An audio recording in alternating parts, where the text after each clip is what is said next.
Queridos amigos, que alegria, mais uma vez, pela nossa TV, A Caminho da Luz, o programa Estudando as Obras de André Luiz, o livro Ação e Reação.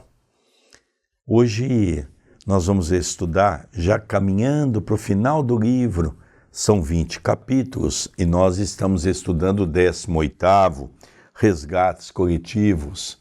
Nós vamos ver um pouquinho, realmente é uma história muito interessante, que ainda acontece muito em nossos meios na crosta, como é que funciona esse trabalho.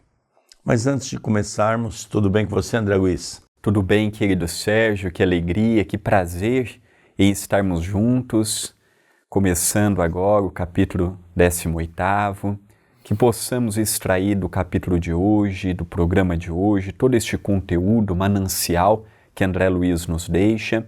Cumprimento carinhosamente a todos que nos ouvem, que nos assistem, que prestigiam a TV A Caminho da Luz e o CEPAC, Centro Espírita Perdão, Amor e Caridade, e também agradeço ao Dr. Adroaldo e toda a sua equipe que uma vez mais está no estúdio conosco, nos envolvendo carinhosamente.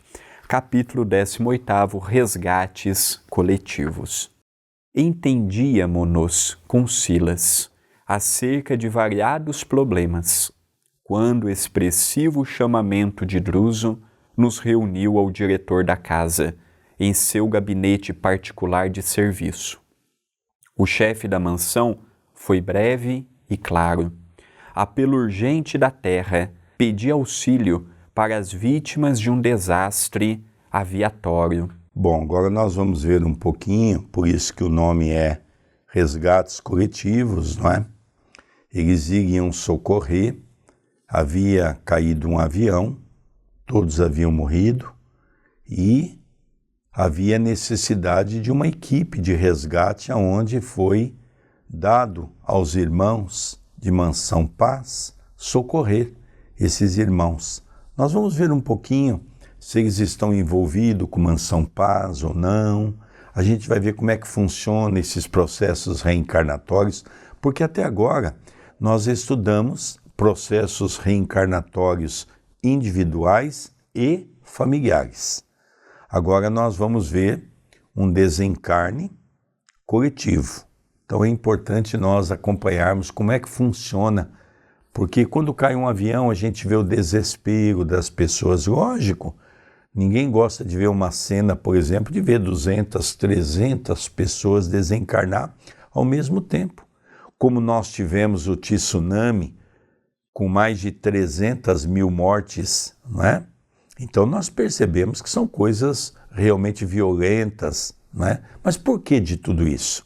Nós vamos compreender ao longo do estudo desse capítulo. O capítulo de hoje é diferente dos outros. Hoje nós vamos ver as mortes coletivas. Enquanto nós vimos o caso de Antônio Olímpio, o pai de família que abandonou a mulher e os 3 filhos, enquanto nós vimos o Adelino, que foi abandonado pela esposa, adotou 3 filhos do coração, tinha uma filha com essa mulher que os abandonaram, tudo casos individuais que envolviam um ou outro familiar. Aqui não, aqui nós já vemos um caso em que envolve dezenas, centenas ou milhares de pessoas.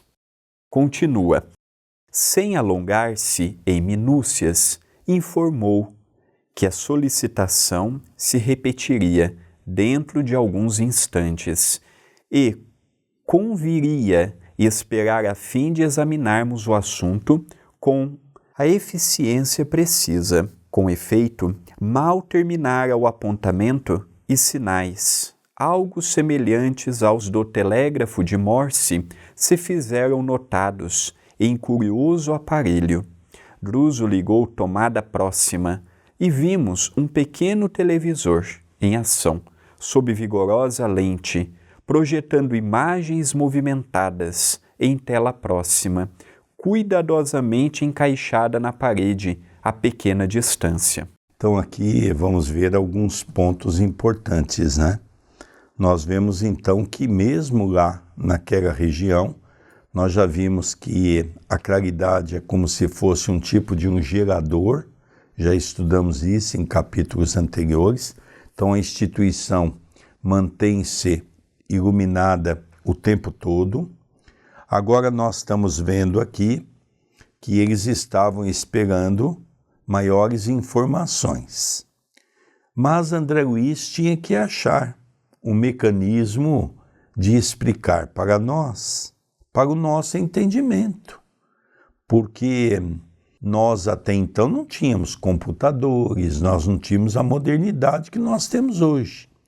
Então, para tentar explicar, ele diz assim, olha, é semelhante ao telégrafo de Morse. Bom, eu cheguei a pegar o telégrafo de Morse quando eu entrei no banco em 1980, né? Então, mais ou menos, eu me lembro de como funcionava.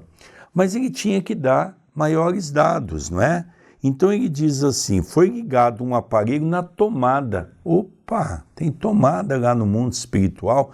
Vamos relembrar que nessa época, a grande maioria das cidades no Brasil não tinha tomada, porque naquela época não tinha nem luz. Naquela época não tinha luz. Eu me lembro que na década de 60, eu ainda era criança, quando eu ia para a casa dos meus avós em Confidentes, não tinha luz e também não tinha banheiro dentro de casa. Os banheiros eram no fundo. Era aquele quartinho, né, que a gente ficava ajoelhado quando queria fazer as nossas necessidades. Era algo assim de uma pobreza muito grande, olhando a tecnologia que nós temos hoje. Mas ele vai trazendo informações para a gente ir viajando, não é?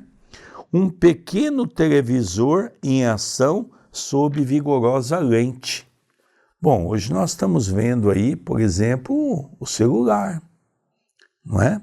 Que eu posso fazer uma transmissão de qualquer lugar que eu estou e de qualquer parte do mundo. Então nós percebemos o cuidado que André Luiz tinha, porque ele diz que depois de ligado esse aparelho, projetando imagens movimentadas em tela próxima, ou seja, não é? Tudo estava sendo ali, a imagem ao vivo para eles acompanharem tudo que aconteceu. Lógico que não é ao vivo porque foi uma imagem do acidente, eles estão ali analisando quantas vítimas tem para poder mandar o socorro. Então é uma coisa fantástica, nós precisaríamos nos debruçar um pouco mais nessas informações da espiritualidade. Às vezes a gente lê um livro desse e não se atenta a esses detalhes que é de suma importância. Porque hoje eu falo de uma tomada, todo mundo sabe o que é uma tomada. Mas naquela época, na década de 40, as crianças, os jovens, muitos não sabiam nem o que era uma tomada, dependendo da cidade que eles moravam, porque a luz era a base de lampião.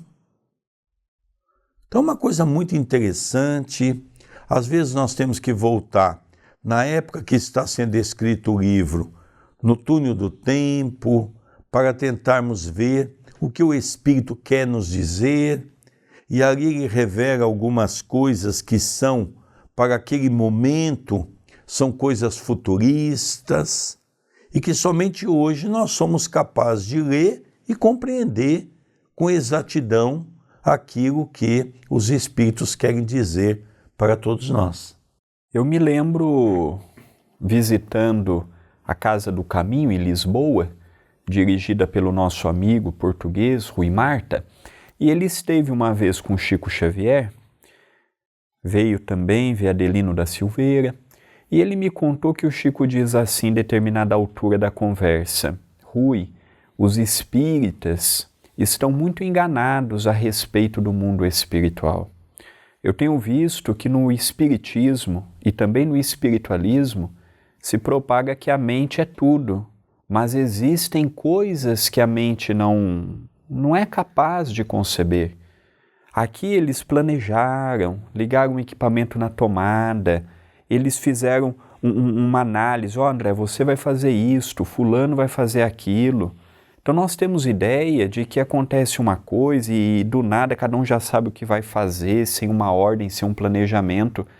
é muito importante, igual meu pai disse, esses pequenos detalhes. Ó, ligou na tomada. Por que ligou na tomada? Porque não é a força do pensamento ali.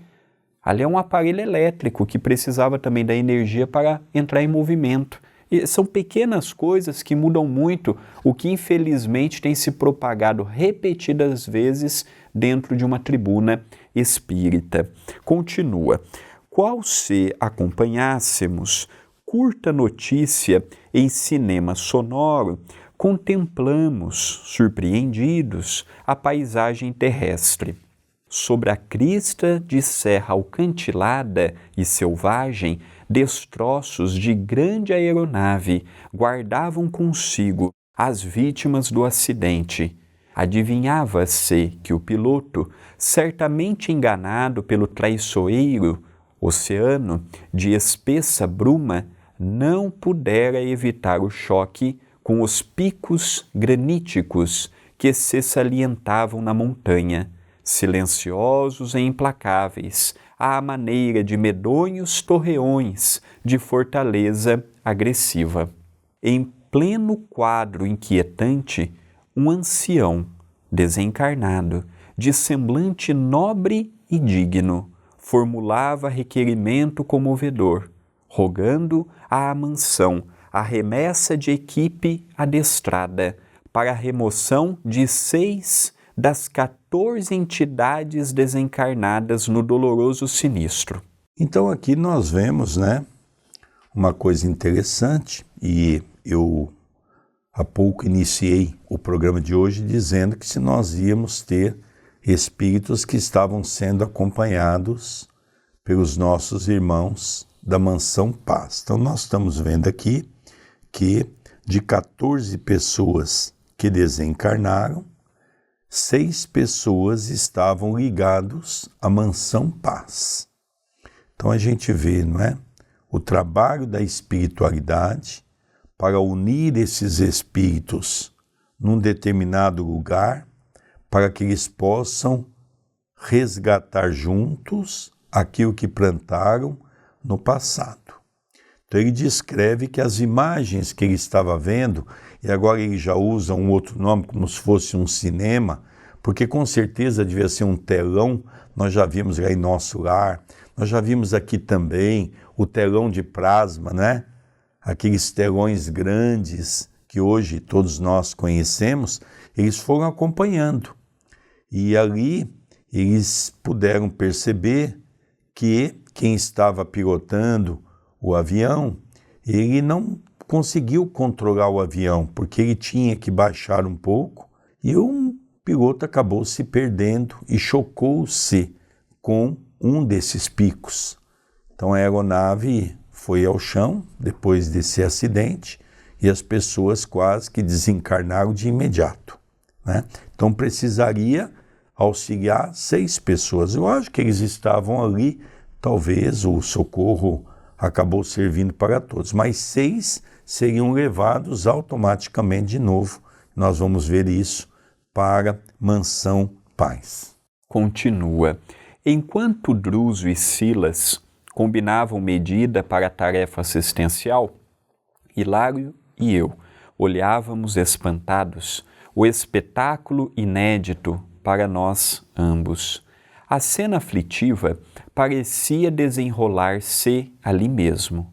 8 dos desencarnados no acidente jaziam em posição de choque, algemados aos corpos, mutilados ou não. 4 gemiam, jungidos aos próprios restos, e 2 deles, não obstante ainda enfaixados às formas rígidas, gritavam desesperados, em crises de inconsciência. Então nós vemos aqui, que lógico, ele descreve uma cena aflitiva que estava diante deles, Ele já citou que é como se fosse ali tudo ao vivo, eles estão acompanhando todo o desenrolar. Então ele percebe que 8 dos desencarnados no acidente estavam algemados ao próprio corpo. Isso também é uma confusão no movimento espírita. O próprio Chico, com todo o seu grau evolutivo, demandou algumas horas para se libertar do corpo. Logicamente, quanto mais evoluído, mais rápido é a sua libertação do corpo. Quanto mais atrasado o espírito, quanto mais comprometido com a matéria, mais tempo ele fica ligado ao corpo, né? Então ele percebeu aqui que 8 deles estavam ainda totalmente aprisionados ao corpo, não é? E 4 jungido aos próprios restos. E 2 deles, não obstante, ainda enfaixado, as formas rígidas gritavam desesperados em crises de inconsciência. Então a gente vê que aquele começa a descrever que de todos eles foi dividido em 3 grupos, para que a gente pudesse entender que no momento do desencarne, cada espírito reage de uma maneira diferente. Isso é muito interessante nós notarmos. Isso serve para nós. Como é que nós vamos reagir no momento do nosso desencarne? Então isso é uma pergunta também que nós fazemos nesse momento para nós vermos a oportunidade que estamos tendo para nos preparar, porque amanhã quem vai partir somos nós, seja por uma doença, por um acidente de carro, seja por qualquer coisa. Um dia nós vamos desencarnar. E quando desencarnar, como é que nós vamos nos encontrar diante da nossa própria consciência, diante das reações que vamos ter naquele momento? Sem sombra de dúvida, eu me lembro que um dos acidentes aéreos que tivemos nos últimos anos, que mais chocou a mídia nacional, foi aquele avião daquele time de futebol do Chapecó que caiu quando estava indo para a final de uma competição sul-americana. Aquilo comoveu os torcedores, comoveu todo mundo, como comove também quando é um artista muito famoso que morre, ou mesmo um anônimo. E ali nós percebemos, os que tinham a necessidade de sobreviver, sobreviveram, os que tinham a necessidade de não estar ali ou não chegaram a tempo, ou o passaporte não foi aceito, ou teve um problema em casa e não foi no avião, ou teve um que sobreviveu, durou um tempo e desencarnou, tiveram alguns jogadores que até hoje estão encarnados. Então nós percebemos que aos nossos olhos, aquele lá sobreviveu, aquele lá teve a sorte de não pegar o avião. Não existe sorte neste caso, como veremos no transcorrer de toda a obra. Tudo tem um porquê, tudo está encadeado num planejamento quando é mortes coletivas, como veremos ao longo do capítulo de hoje. Continua. Contudo, amigos espirituais abnegados e valorosos velavam ali, calmos e atentos, figurando-se cascata de luz, vertendo do céu o auxílio do alto vinha, solícito em abençoada torrente de amor. Aqui então nós precisamos entender uma coisa que é muito interessante. Quando é um resgate coletivo, o auxílio é muito maior do que os resgates individuais. Porque o resgate coletivo existe um motivo. São espíritos que estão ligados a um processo do passado em que tem que se reunir num determinado momento para poderem resgatar juntos, para continuar a sua caminhada à busca da evolução. Então são resgates que estão já programados para tudo isso. Aqui nós não entramos na questão, o André acabou de falar da questão do avião que matou quase todos da equipe do Chapecó naquela época, e o mais absurdo, não é, que foi por falta de combustível. Ou seja, os casos são os mais variados, mas quando chega um momento, poderia ter sido um pane no motor, poderia ter acontecido qualquer coisa que houvesse aquele acidente. Então, as causas são as mais variadas, mas é importante percebermos que quando está reunido um grupo para o resgate coletivo, não tem como. ele acontece de uma maneira ou de outra. Continua. O quadro patético era tão real à nossa observação que podíamos ouvir os gemidos daqueles que despertavam desfalecentes, as preces dos socorristas e as conversações dos enfermeiros que consertavam providências à pressa. Então aqui nós percebemos que a maioria deles estava começando a ficar conscientes, ou seja, é como se ele estivesse apagado naquele primeiro momento, mas o espírito deles estava desperto, consciente e acompanhando tudo aquilo que está acontecendo. Então é importante nós notarmos, tem pessoas que acham, porque a literatura espírita, André, ela é muito vasta. Nós vamos pegar muitos dramas pessoais que são colocados nas obras e, de repente, nós vamos pegando esses exemplos e vamos imaginando que esses exemplos é quase que todos os casos são daquela maneira, e não é. Cada espírito reage de uma maneira, cada socorro age-se de maneira diferente. Então aqui nós estamos vendo isso, que é importante nós entendermos, né? O André há pouco citava o nosso querido irmão Rui Marta, de Portugal, de Lisboa, que é um amigo pessoal nosso, e quando ele esteve com o Chico, né? E realmente isso é verdade. Nós desconhecemos totalmente o plano espiritual. Nós desconhecemos aquilo que acontece no mundo espiritual. Desses últimos médiuns que nós tivemos na Terra, incluindo Chico Xavier, qual deles que verdadeiramente desfraudou o mundo espiritual para todos nós? Chico Xavier, e que teve a coragem de fazer isso, porque quando ele publicou o Nosso Lar, o próprio movimento espírita queria banir Chico Xavier da mediunidade.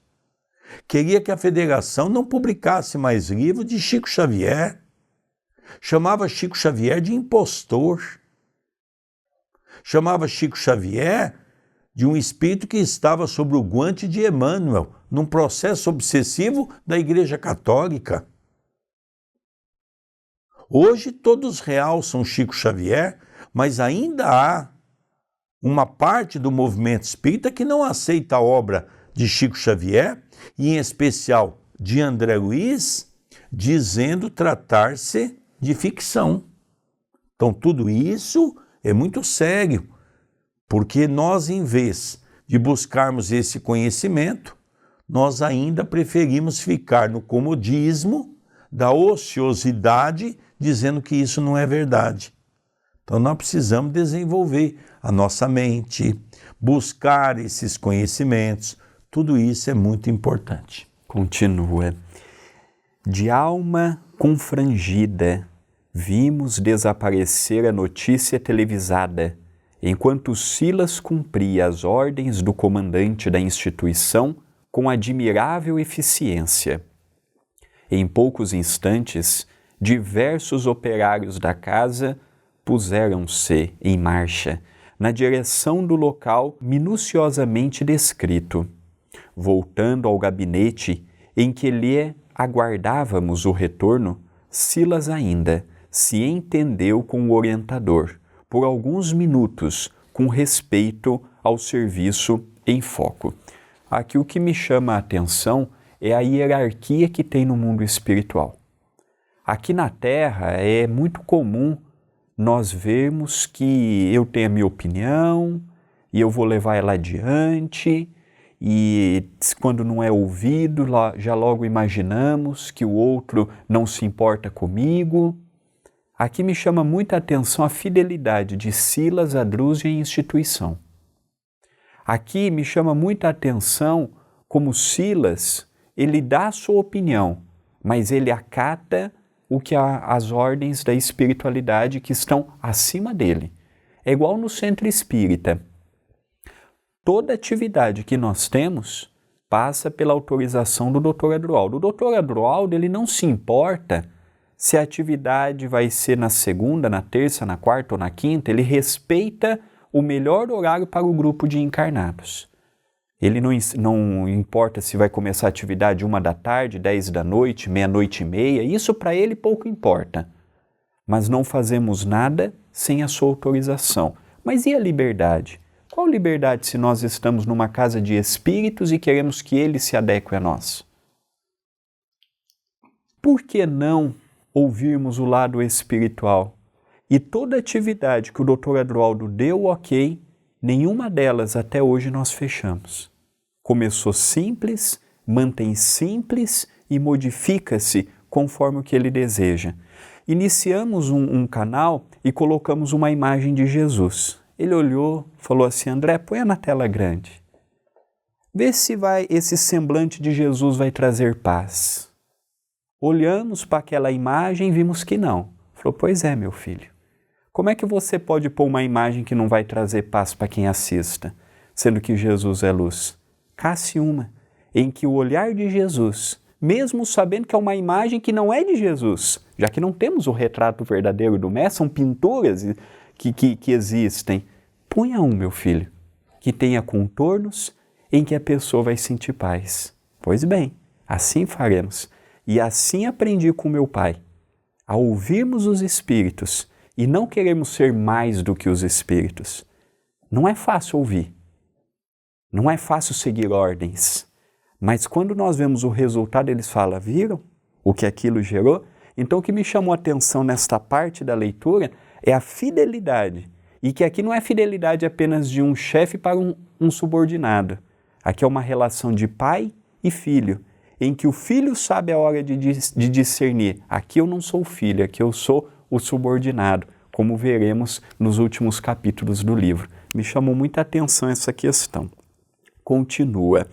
Foi então que Hilário e eu indagamos se não nos seria possível a participação na obra assistencial, que se processava, no que Druso paternalmente não concordou, explicando que o trabalho era de natureza especialíssima, requisitando colaboradores rigorosamente treinados. Esse é um ponto interessante, né? Eu acho que aqui toda casa espírita deveria ter essa frase colocada à porta da casa. Porque todo mundo se julga ser capaz de fazer tudo, mas poucas pessoas se especializam para isso. Então, Hilário e André Luiz gostariam muito de ir como socorristas. E Druso, com todo respeito, mas também daquela maneira firme, diz: não, como socorrista vocês não podem ir. Vocês não têm a especialização que é necessária para tirar aqueles espíritos daqueles corpos. Isso é uma coisa fantástica, gente. Tem um ditado popular que eu também nem sei por que as pessoas dizem isso. Parece a casa da avó Joana, não é? Quando a gente quer referir a uma casa bagunçada, coitada de quem tem uma mulher em casa chamada Joana, né? Acaba pagando o pato por conta desse ditado popular, não é? Mas vamos pegar o sentido do dito popular, não é? Uma casa espírita, ao meu modo de ver, parece a casa da avó Joana. Todos querem mandar, todos querem opinar, todos querem fazer e ninguém respeita o dirigente. E o pior, o dirigente também não se faz respeitado.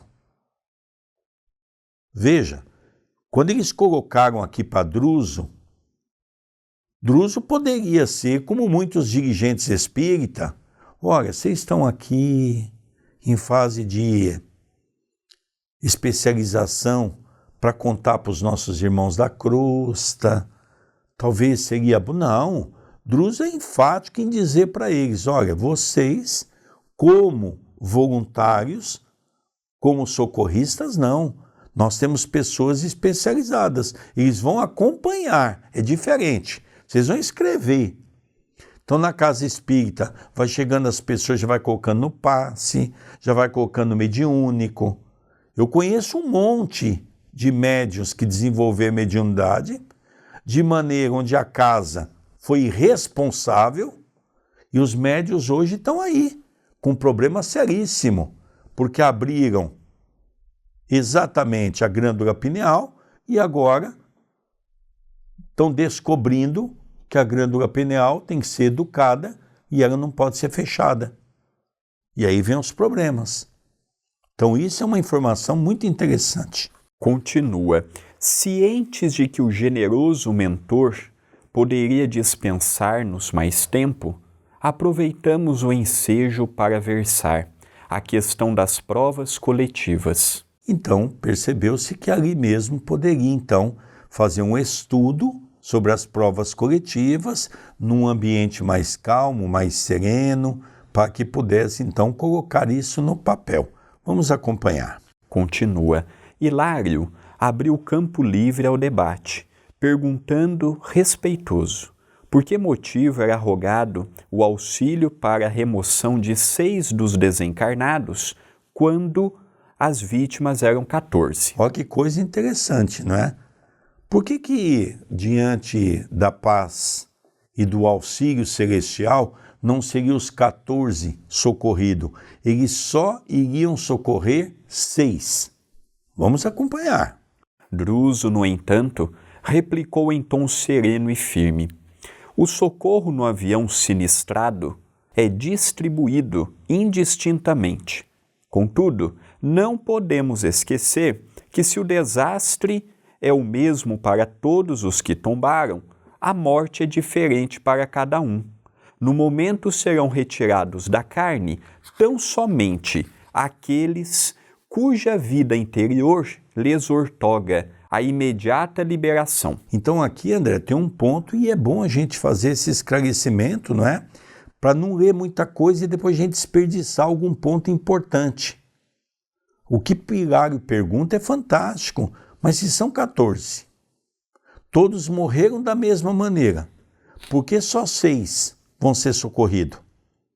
E ele explica, porque somente esses 6 passam por esse chamado resgate coletivo. Os outros ainda vão ter que manter-se ligados ao corpo durante um determinado tempo. Cada um deles carrega o seu drama pessoal. Então, 6 deles, resgate coletivo, e os outros, resgate individual.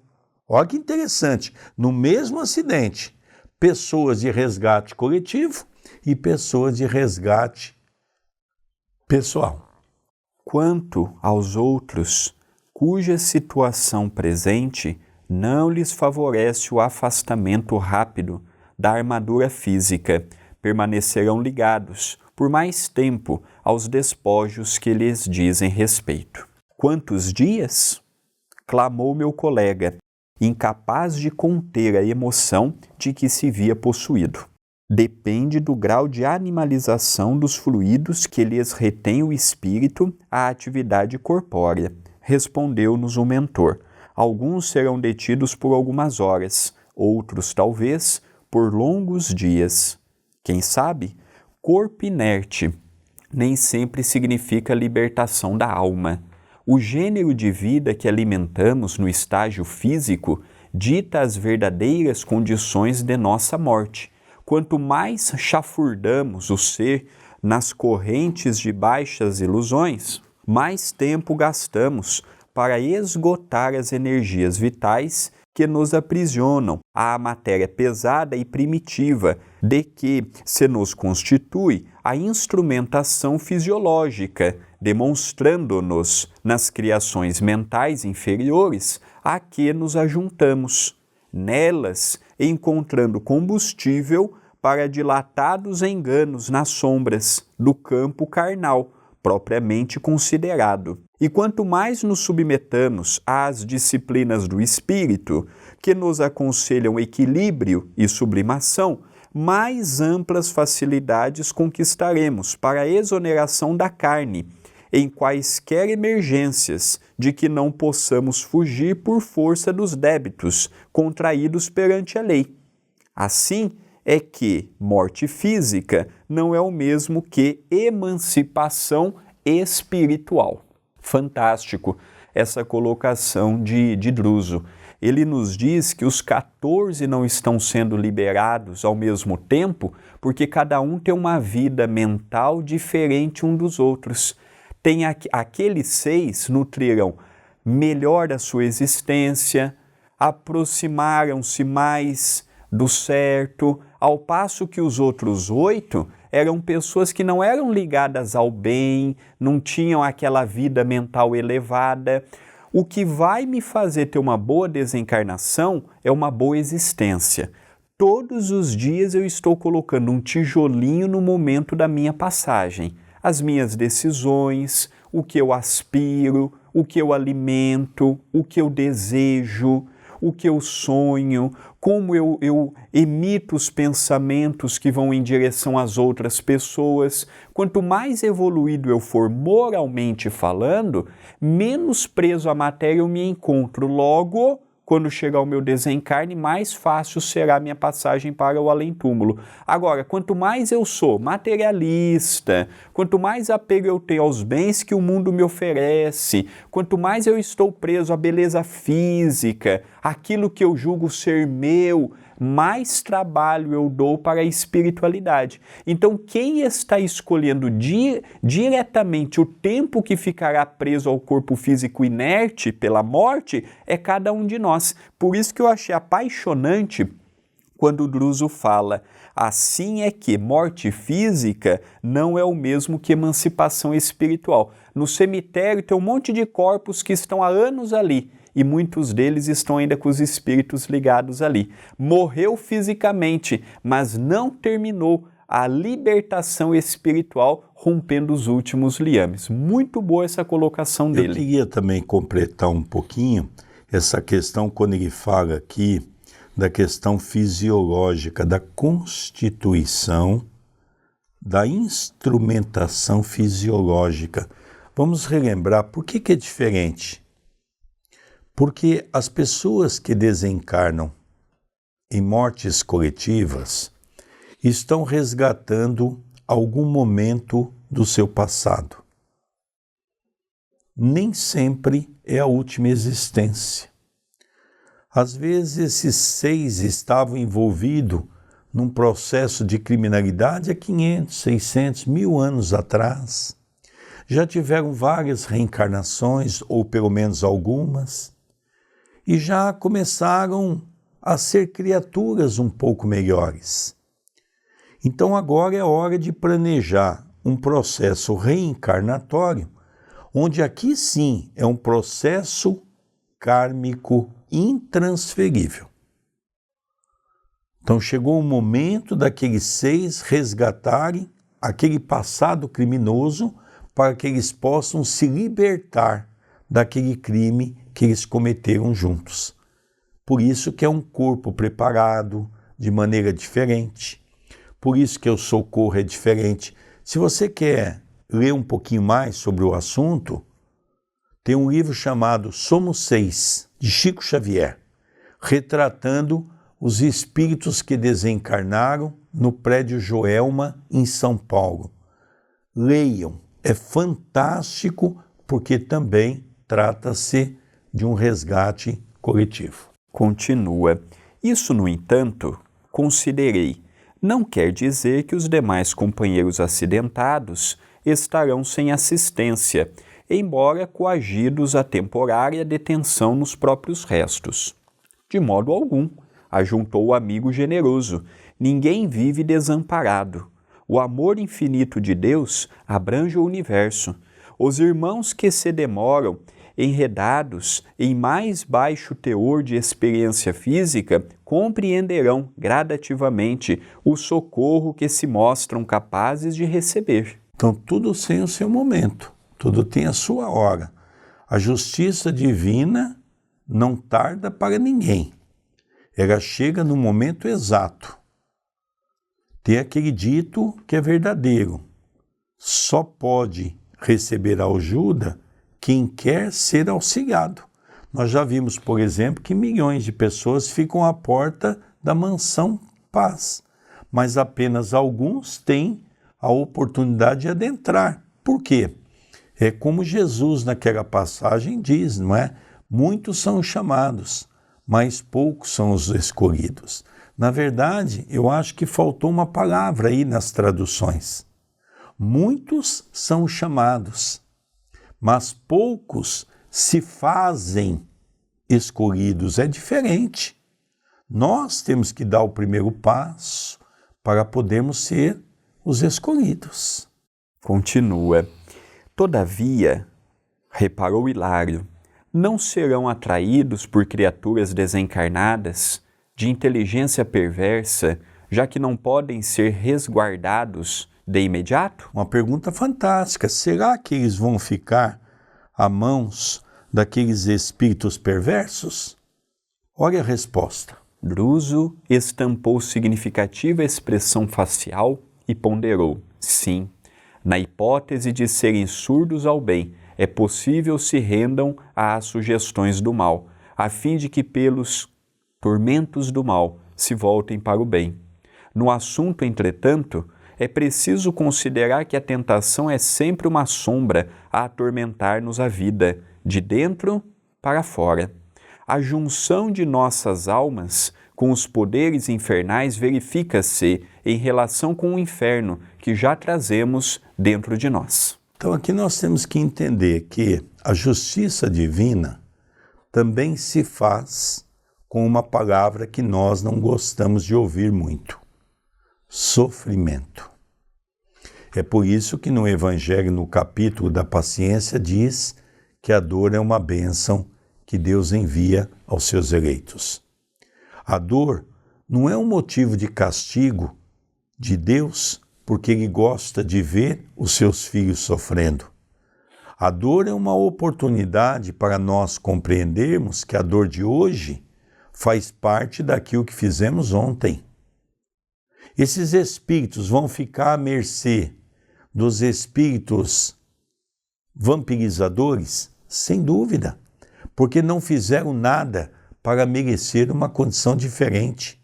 Não foram caridosos, não fizeram bem ao próximo, espíritos egoístas, egocêntricos, só pensam neles, e a consequência não poderia ser outra. Continua. A explicação não poderia ser mais clara. Talvez por isso, algo desconcertado pelo esclarecimento direto, meu companheiro, que tanto quanto eu, não desejava perder a oportunidade de mais ampla conversação, acentuou humilde. Nobre instrutor, de certo, não temos o direito de questionar qualquer determinação que lhe dimane da autoridade. Ainda assim, estimaria conhecer mais profundamente as razões pelas quais nos é defeso o trabalho de colaboração nos serviços pertinentes ao socorro nos resgates de conjunto. Não poderíamos, acaso, cooperar com os obreiros desta casa nas expedições de auxílio às vítimas de acidentes diversos, de modo a pesquisar as causas que os determinaram? Indiscutivelmente, a mansão, com as responsabilidades de que se encontra investida, desincumbir-se-á de trabalhos dessa espécie todos os dias. Então, o pedido que eles fizeram é um pedido para compreender na prática, vendo o trabalho da espiritualidade, aqueles que poderiam ser socorridos, aqueles que não seriam socorridos, lembrando que acidentes coletivos existem todos os dias. Todos os dias, em alguma parte do planeta, um carro com 4, 5 pessoas capota, bate num outro, tem um acidente. Em alguma parte do planeta, pelo menos um acidente dessa natureza nós encontramos. Pelo menos um. Não vou nem dizer um no Brasil, porque eu não tenho dados suficientes para isto. Todos os dias temos visto acidentes que envolvem pequenos grupos de pessoas. Então, o resgate coletivo é todo aquele que envolve 2, 3, 4, 5, 10 pessoas para mais. E aí perguntou, será que a gente não pode, Mansão Paz deve acompanhar esse e outros casos? Será que não poderíamos ir na condição de observadores? E uma coisa interessante, André, nós não estamos dizendo aqui que todo acidente, todo incêndio, todo acidente automobilístico que envolve várias pessoas seja e passe por o chamado resgate coletivo, onde todos estão envolvidos com alguma cena do passado. Não. Tem muitos casos que vão ter o suicídio e o homicídio, onde o espírito vai chegar no mundo espiritual como um suicida e como um homicida. Então a gente pega, por exemplo, um motorista de um ônibus, de maneira irresponsável, dirige numa estrada com o ônibus cheio, de repente totalmente alcoolizado. Num determinado momento ele capota o ônibus e mata um número de pessoas que ali estão. Ah, é um processo de resgate coletivo? Nem sempre. O motorista, se morreu, chega no mundo espiritual como suicida e vai passar pelos mesmos traumas de um suicida e, ao mesmo tempo, quando ele despertar, ele vai ter a informação que ele é um homicida. Ele matou tantas pessoas. Então nós precisamos tomar muito cuidado no movimento espírita de tudo generalizar. Por isso que ele está dizendo aqui, só 6 que fazem parte de um resgate coletivo, o resto não. Continua. Quase todos os dias, corrigiu Druso sem pestanejar, e fitando Hilário de estranha maneira aduziu. É imperioso observar, porém, que vocês coletam material didático para despertamento de nossos irmãos encarnados, quase todos eles em fase importante de luta no acerto de contas com a justiça divina. Analisando os resgates dessa ordem, vocês fatalmente seriam compelidos à autópsia de situações e problemas suscetíveis de plasmar imagens destrutivas no ânimo de muitos daqueles que ambos se propõem a auxiliar. Esboçando leve sorriso em que deixava transparecer a humildade que lhe adornava o espírito de Skol, aditou: parece-me que não seríamos capazes de comentar um desastre de grandes proporções no campo dos homens, sem lhes insuflar o vírus do medo, tanta vez portador do desânimo e da morte. Então, por isso que é importante o véu do esquecimento. Por isso é importante nós não sabermos, não termos conhecimento se vamos passar por um caso dessa natureza. Por exemplo, nós estamos sempre viajando e às vezes vamos de avião. Se nós tivermos a certeza que aquele avião vai cair porque nós temos um resgate coletivo, como é que nós nos comportaríamos dias antes dessa viagem? Iríamos estar com aquele medo, com aquele anseio, que é algo natural para quem viaja. Isso poderia trazer um desequilíbrio para o meu espírito. Por isso, da importância do véu do esquecimento e da importância de deixar as leis divinas transcorrerem em nossa vida, para que no momento certo e aprazado possamos passar pelas experiências que a vida nos oferece. E eu também vejo que foi dito por Druso com muita caridade que naquele tipo de tarefa André Luiz e Hilário Silva não poderiam ajudar.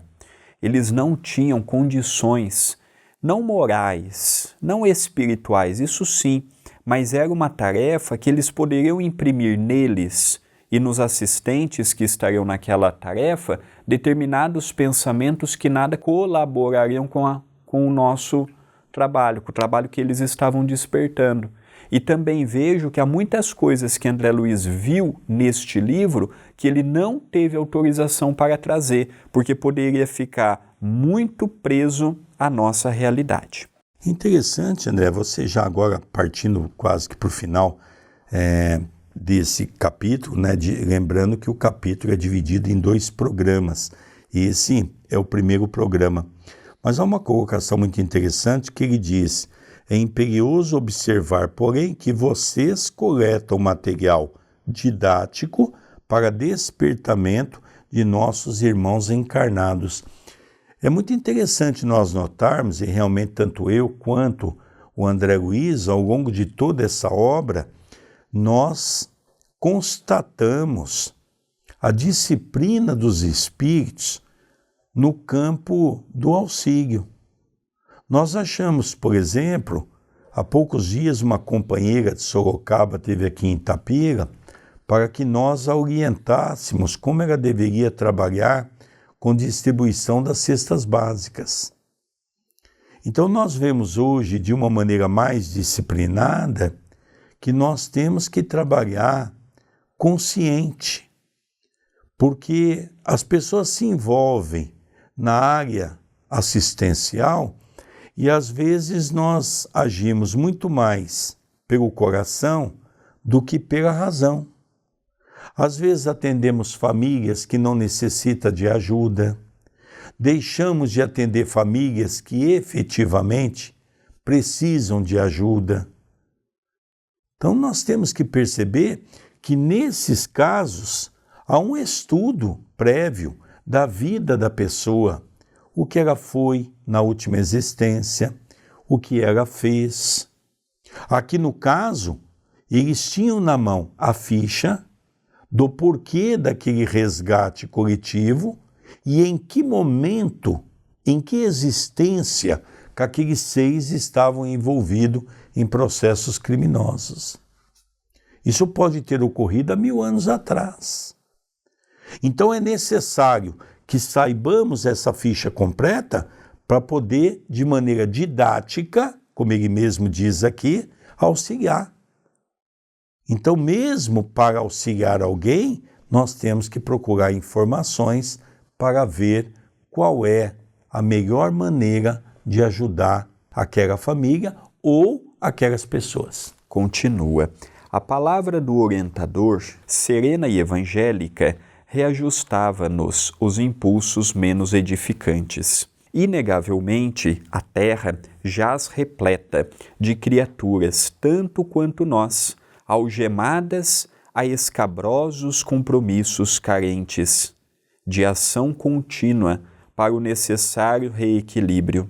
Não seria justo atormentá-las com pensamentos de temor e flagelação, quando através do bem, sentido e praticado, podemos cada hora arredar de nossos horizontes as nuvens de sofrimentos prováveis.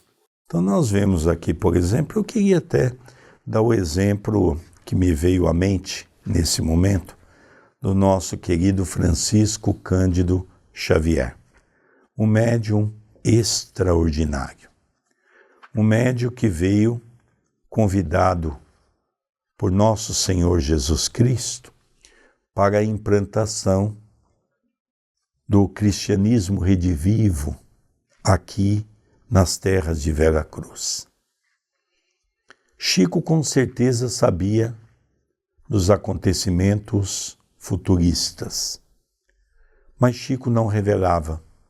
Às vezes, deixava escapar para um ou para outro amigo alguma coisa que iria acontecer de maneira coletiva, mas sempre dizendo: não comente ainda nada a ninguém, para não criar um processo do medo, rumores que poderia trazer um desequilíbrio social.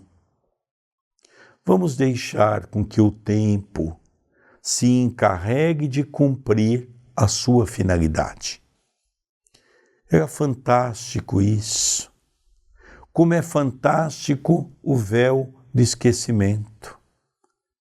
Como é que nós iríamos receber uma criança como filho em casa se nós tivéssemos a certeza que esse espírito na vida anterior, tirou-me a vida, matou-me. Nós iríamos receber com tranquilidade?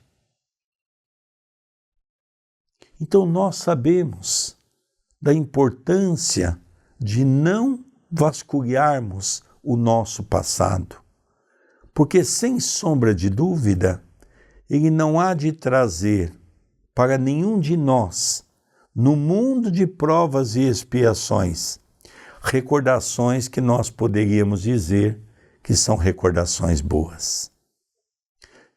Quem tem recordações boas do passado tem lembrança, porque já são espíritos melhores, já são espíritos que alcançaram uma certa evolução.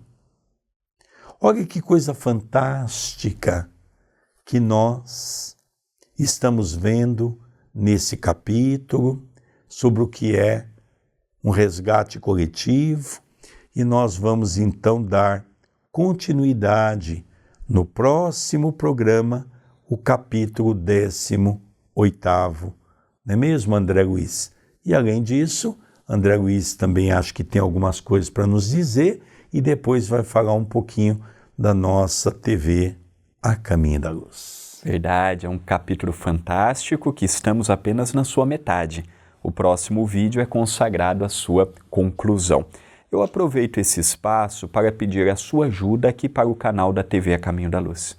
Toda a interação com o canal se faz fundamental, muito importante. O gostei ajuda bastante, o comentário. Eu vejo que as pessoas durante os estudos comentam tanto no chat, participam, dão sua opinião, falam da sua cidade. Tudo isso é importante, continuem, mas eu também peço ajuda aqui no comentário do vídeo.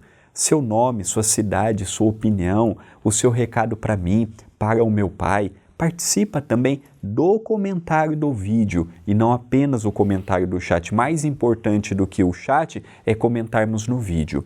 Outro pedido que fazemos também, rede social, é o engajamento, seja ele pago ou o engajamento das próprias pessoas. E a TV não tem recursos para ficar monetizando, divulgando com marketing pago a sua programação. Então, qual que é a melhor forma que você tem de nos ajudar a fazer com que este programa chegue a outras pessoas? No universo de tantos espíritas no Brasil, ter 60, 70 mil no canal não é nada. Para um raio de tantos espíritas que nós temos no Brasil e no mundo. Então, como é que você pode ajudar o nosso estudo e a nossa TV, o nosso canal? Pegue o link do vídeo, o link do canal, divulgue para as pessoas do seu centro espírita. Divulgue nas redes sociais, comente mais o nosso programa, faça com que ele chegue a outros corações que sequer ouviu falar o nome da TV A Caminho da Luz. Assim você estará ajudando a trazer novas pessoas. Tanto quanto você foi ajudado a chegar até o canal, você também pode ser uma ponte que trará outras pessoas até o canal. Muitos acompanham eu e o meu pai e também a TV nas redes sociais e vê o nosso trabalho no CEPAC. Uma das muitas formas que você tem de ajudar nos projetos sociais que temos aqui em Itapira é se tornando membro do canal. É uma ferramenta do Google em que você pode nos ajudar mensalmente pelo tempo que você puder. Aproveite, se inscreva no canal, habilite as notificações. São pequenas ajudas que muito colaboram com o canal aqui no YouTube. Queridos amigos, não esqueça agora de dar aquele gostei, que eu peço sempre com muito carinho. Vamos encerrando mais um programa, que é um programa que particularmente eu gosto muito, que se chama Estudando as Obras de André Luiz, o livro Ação e Reação, pela nossa TV A Caminho da Luz. Um beijo no seu coração e até o próximo programa. Até o próximo programa.